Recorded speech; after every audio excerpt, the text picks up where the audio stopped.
Ćao svima, danas ćemo pokazati kako da pronađete, to je da skinete drivere za vaš računar, to je za vaše komponente. Ja obično koristim jedan besplatan program koji je jednostavan za korištenje.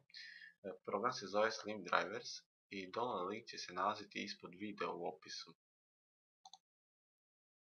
Ukratko ću vam objasniti kako se koristi program. Samo kliknete na Start Scan, sačekate da program skenira vaš računar, zatim će se pojaviti broj i lista komponenti za koje je potrebno da skinete i instalirate drivere.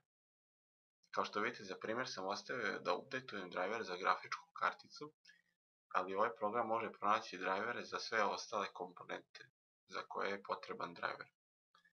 Ovdje gdje piše Perform Action, pisat će vam Download Update i samo kliknite na to i sačekate da program skine driver i kada skine, instalacija će se pokrenuti automatski i zatim pratite instalaciju, to jest kliknete na Next kao što se obično sve instalacije rade. Tako koristite ovaj program i moram da vam napomenem da vam je potrebna internet konekcija da bi program radio, to jest da bi mogao da pronađe drivere.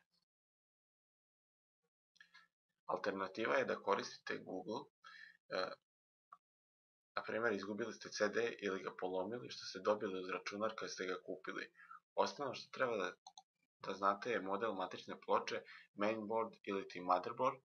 Obično uz računar biste trebali da dobijete kutiju od matične ploče, na njoj obično piše proizvođač i model matične ploče ili u kutiji na uputstvima će pisati. Ako nemate kutiju, drugi način je da otvorite vaš računar i da pronađete gdje piše model matične ploče na njoj. Znači, evo vam primjer kako to izgleda. Ako ne želite da otvarate vaš računar, možete provjeriti model pomoću ovog programa CPU-Z i download link će se nalaziti ispod videa u opisu. Kao što vidite ovdje, znači kliknete na mainboard i ovdje imate ime proizvođača i model matične ploče. Zatim kada ste utvrdili model matične ploče, upišete na Google i pronađete u rezultatima pretrage. Evo par primjera kako će vam izgledati sajtovi gdje možete skinuti drivere. Kao što vidite, ovo su oficijalni sajtovi, na primjer Gigabyte, Asus, Biostar i ostali proizvođači imaju ovako slične sajtove. I jednostavno samo kliknete na download, na primjer ovdje na Gigabyte, izaberete download type i operativni sistem, na primjer Windows 7 32 bita. I kao što vidite, otvorila se lista za drivere.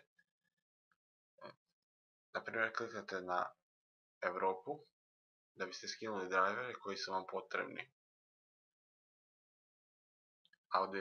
Audio chipset, LAN ili VGA driver, to je grafiko. Također ovako možete pronaći drivere za grafičke kartice, samo upišete model grafičke kartice na Google i to je to. Ćao, čao.